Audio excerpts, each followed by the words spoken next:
Good afternoon. So what I'd like to talk about today, so I think there are so many sessions here that says AR is game changing, and it's evident to me that it's game changing in so many different ways.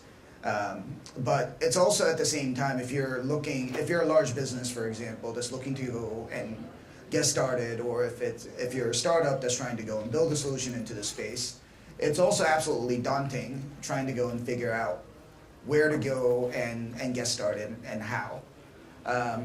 What I'd like to spend a little bit of time trying to go over is the concept of assisted reality and what that means to the enterprise AR market as a potential change agent towards the Y-scale deployment, which is the vision that we have at Upskill, which is augmented reality everywhere.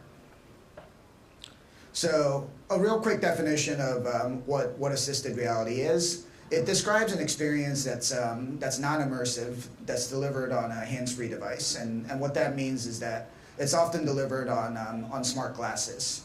So this here, for example, is what an assisted reality experience would look like. You're not talking about a tracked experience where things are overlaid on top of the real world.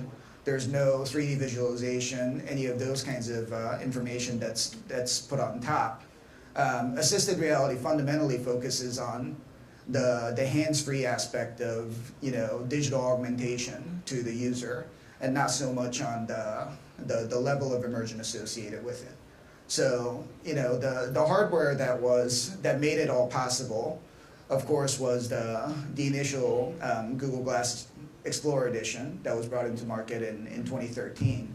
And that kind of started businesses like ourselves to be able to focus on that as the experience, working with some of the largest enterprises in the world. With that being said, it's important to understand that assisted reality doesn't necessarily describe a specific hardware device or a category of hardware devices, but it is a subset of the AR experience. And it is one of the simplest way to be able to go and achieve AR on smart glasses today. So if you look at the benefits of hands-free, this picture is a really good way to go and depict what this actually means for the user. So here's an aircraft mechanic who's got his left hand on the part that he's supposed to be working on, and then he's got his right hand on the tool. He doesn't have a third hand to be able to go and fumble paper or tablets or PCs and other kinds of things like that. The only way that he can go and get access to information is through a hands-free device and using assisted reality.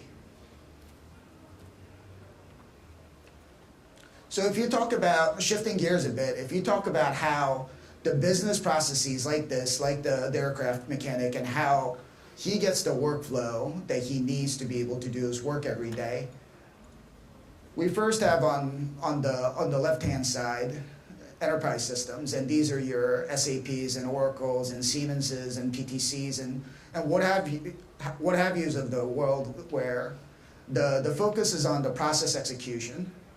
So as an example, assisted reality doesn't really have a role in the design side of the product life cycle.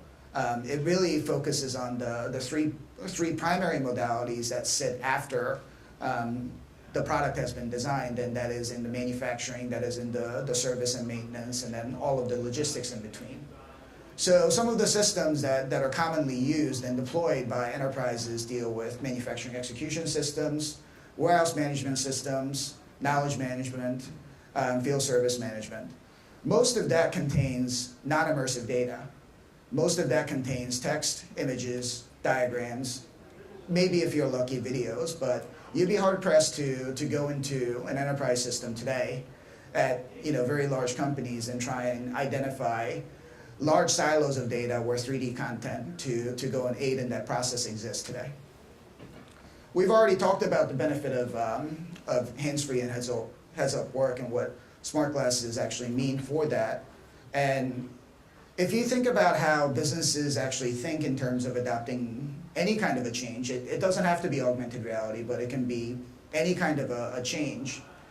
There's an entire change management process, and large consulting firms make a lot of money kind of guiding customers through this and being able to control the number of variables that you're changing at any given point in time. And that's what assisted reality really does. By being able to go and marry hands-free work and the benefits of smart glasses with the enterprise systems that people are using, effectively what assisted reality does is to be able to achieve scale with AR by being able to minimize the number of variables that have to be changed as the technology has been being introduced.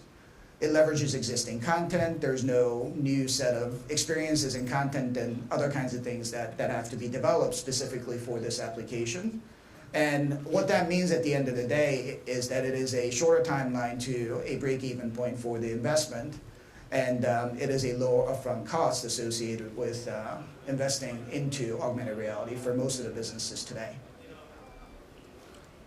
So I've already talked about the three high-level modalities post-design, and we look at it very simply as build, move, and service. And these are real-life examples of customers that Upsco has worked with, reporting data, and it's extremely powerful. So on the build side, on the lower end of the spectrum, we had someone that was achieving a 10% faster work. On the upper end is 34%. Being able to go and hit first-time quality so that everything is being done right the first time, every single time, is actually equally as important of a metric, if not more so, than being able to go and just do faster work. Those two variables go hand in hand. On the move side, so we're talking about all kinds of different operations within warehousing, but with a particular focus in picking. You now have companies that are running extremely optimized and kind of highly digitized systems where the process has been optimized, and even in those instances, we've been able to go and achieve 8% gains within the efficiency, and being able to go and push better ergonomics around it. And on the service side, the critical piece is being able to again do the first time fix rate, and that number is 18%. These are not incremental gains. These are game-changing numbers to people. And here's an example of something that's time and motion on how this actually works on a side-by-side basis.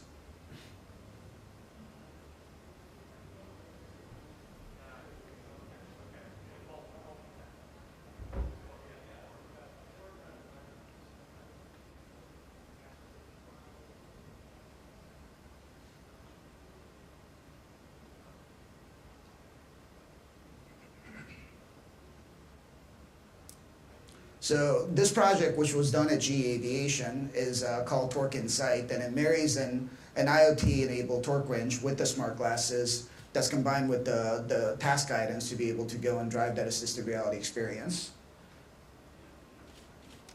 How does this actually translate? So within this particular pilot, it was a 16% faster work, but the primary metric that was actually being tracked is driving error rate down to 0. Which altogether kind of combines into an efficiency rating. And this is GE's own words, being able to go and achieve 1% in efficiency gains translate to $250 million in savings annually throughout their supply chain. User acceptance, of course, is a huge metric associated with this as we go and introduce this new tech. And again, as a survey of the technicians that we're doing Torque Insight with us, 85% of the technicians agreed that this is game-changing technology. So what does this mean in terms of the broader kind of the change management environment and the role that assisted reality plays in it? You're talking at the bottom kind of the institutional comfort level associated with AR and the investment tolerance. And what we have seen time and time again working with some of the largest businesses in the world is being able to go and do initial ROI validation is best achieved using assisted reality. As that process, as that initial implementation changes some of the existing processes and then transform the business and move into full enterprise scale deployments, the role that mixed reality and other kinds of more advanced augmented reality experiences that's going to play into the picture is going to become more pervasive. But for us, the data that we're getting from the market is obvious, and it's that assisted reality is the primary change agent into how AR is being introduced to the large enterprises. So, thank you.